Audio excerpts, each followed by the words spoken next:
Hey guys, welcome to MathJoy. In this video, we want to find the value of this expression 6 minus 6, then times 6 minus 9.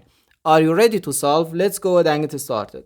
In this expression, we have one subtraction, one multiplication, and one parenthesis. According to the order of operations, which is PEMDAS, P stands for parentheses, E stands for exponents, M and D stands for multiplication and division, and A and S stands for addition and subtraction. We first do parentheses, then exponents, then multiplication or division, and finally addition or subtraction. Remember that multiplication and division have equal priority and we have to work from left to right. And the same applies to addition and subtraction. So here, first we have to do this parentheses. Inside this parentheses, we have 6 minus 9, which equals negative 3.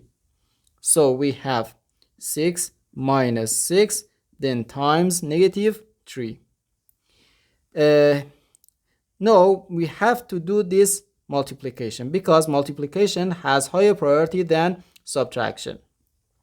Negative 6 times negative 3 gives us plus 18. So we have 6 plus 18, which equals 24.